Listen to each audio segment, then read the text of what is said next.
Biasanya kelelawar hidup dalam gua atau tempat-tempat yang gelap. Namun ternyata di tengah-tengah kota Watan Sopeng, Sulawesi Selatan, hidup ribuan kelelawar yang bergelantungan di pohon asal. Sampai-sampai kota yang terletak di pegunungan, yaitu 200 meter di atas permukaan laut ini, dijuluki kota kelelawar. Ketika kita memasuki kota ini, maka bau kelelawar akan langsung tercium.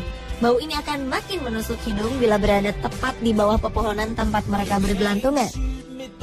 Namun uniknya, masyarakat setempat mengaku tidak terganggu dengan bau tersebut, termasuk tidak terganggu dengan suara ribut ribuan kelelawar yang nyaris tidak pernah berhenti. Warga Watan Sopeng tidak mengetahui secara pasti kapan mulainya kelelawar-kelelawar ini tinggal di pepohonan mereka. Namun warga percaya bahwa kelelawar ini telah ada sejak ratusan tahun lalu. Konon, kelelawar yang panjangnya sekitar 60-70 cm ini merupakan penjaga kota sejak dulu. Namun, menurut pakar, ribuan kelelawar ini betah tinggal di kota Sopeng karena di kota ini ada buah copeng yang disukai kelelawar. Masyarakat juga percaya bahwa kelelawar-kelelawar yang keberadaannya dilindungi peraturan daerah itu akan menjadi pertanda dan penyampai kabar tentang sesuatu yang baik dan buruk yang akan terjadi di kota Sopeng.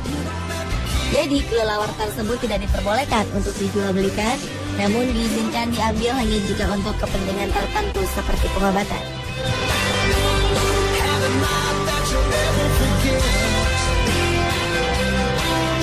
Pemirsa, tahukah Anda mengapa hewan yang pendengarannya sangat jauh lebih tajam dibanding dengan manusia ini hidup bergelantungan dalam posisi terbalik di atas pohon? Posisi terbalik akan menempatkan mereka dalam posisi yang ideal, terutama untuk lepas landas ketika mereka akan terbang. Tidak seperti burung, kelelawar tidak dapat terbang langsung ke udara dari tanah. Hal ini dikarenakan sayap kelelawar tidak dapat menghasilkan cukup tenaga untuk mengangkat mereka lepas landas. Selain itu, kaki belakang mereka juga sangat kecil dan tidak berkembang, sehingga mereka tidak dapat berlari untuk mencapai kecepatan yang diperlukan untuk terbang.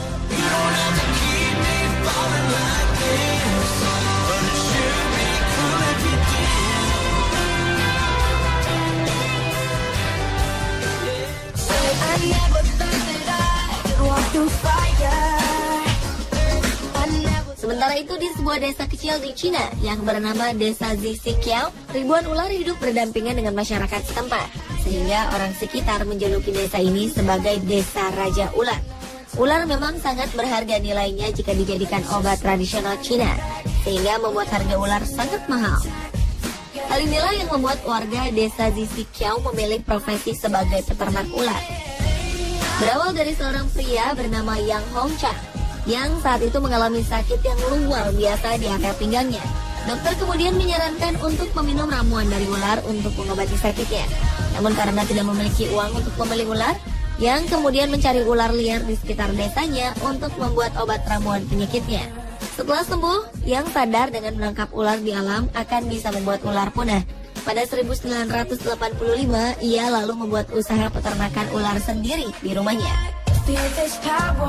Pada tahun 1987, Yang berhasil menetaskan sekitar 30.000 telur ular dan menjual ular yang masih bayi seharga 80.000 yuan atau 124 juta rupiah saat itu.